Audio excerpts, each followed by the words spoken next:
Medical കോളേജിലെ doctors സമരത്തിലാണ്. ഇത് കാരണം രോഗികൾക്ക് എത്രത്തോളം ബുദ്ധിമുട്ടുണ്ടാവുന്നു എന്നുള്ളത് നമ്മൾ ഡെയിലി ന്യൂസിൽ കാണുന്നുണ്ടല്ലേ. ഒക്കെ പോട്ടെ, മെഡിക്കൽ സ്റ്റുഡൻസ് ആയ ഞങ്ങൾക്ക് ക്ലാസ് കിട്ടാത്ത ഒരു അവസ്ഥയിലേക്കാണ് പോകുന്നത്. പക്ഷെ ഇതിൻ്റെയൊക്കെ റൂട്ട് കോസ് എന്താണ് എന്നുള്ളത് നമ്മൾ ആലോചിച്ചിട്ടുണ്ടോ? എനിക്ക് നിങ്ങളുടെ അടുത്ത് പറയാനുള്ളത് കുറച്ച് കണക്കുകളാണ്. കാരണം 10 പേരെ നോക്കേണ്ട ഡോക്ടർ നോക്കുന്നത് 100 പേരെയാണ്. 6 പേരെ പരിചരിക്കേണ്ട നഴ്സ് നോക്കുന്നത് 60 പേരെയാണ്. 1160+ വേക്കൻസീസ് ആണ് ഡോക്ടേഴ്സിന്റെ കേസിൽ കിടക്കുന്നത്. ഇനിയിപ്പോൾ നേഴ്സിന്റെ എടുത്തു കഴിഞ്ഞാൽ 978+ എന്നുള്ള ഒരു കണക്കിലാണ് അത് കിടക്കുന്നത്.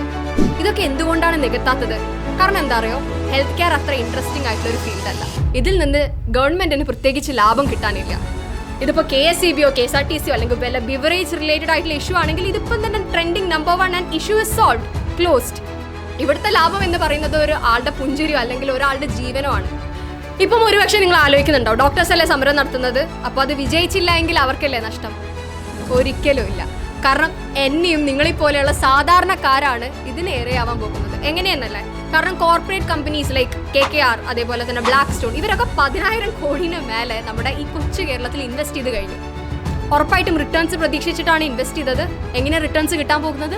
പബ്ലിക് ഹെൽത്ത് കെയർ സിസ്റ്റം തകർന്നാൽ മതി, അതിന് വളം വെച്ച് കൊടുക്കുകയാണ് നമ്മളെല്ലാവരും ഇപ്പോൾ ചെയ്തുകൊണ്ടിരിക്കുന്നത്. കാരണം പ്രൈവറ്റിൽ നമുക്ക് ചികിത്സ കിട്ടാനുള്ള പൈസ ഇല്ല എന്ന് കണ്ടു കഴിഞ്ഞാൽ നമ്മൾ ഓടുന്നത് എവിടേക്കാണ്? മെഡിക്കൽ കോളേജസിലേക്കാണ്. പക്ഷേ അവർക്ക് അവിടെ സ്റ്റാഫ് ഷോർട്ടേജും ഡ്യൂട്ടി ബേർഡനും വന്ന് അവർ പിൻവാങ്ങിക്കഴിഞ്ഞാൽ നാളെ ഈ കാണുന്ന മെഡിക്കൽ കോളേജസ് ഒന്നുമില്ല, പൈസ ഇല്ല, ചികിത്സയില്ല എന്നുള്ള അവസ്ഥയിലേക്ക് ഇത് മാറിക്കൊണ്ടിരിക്കും.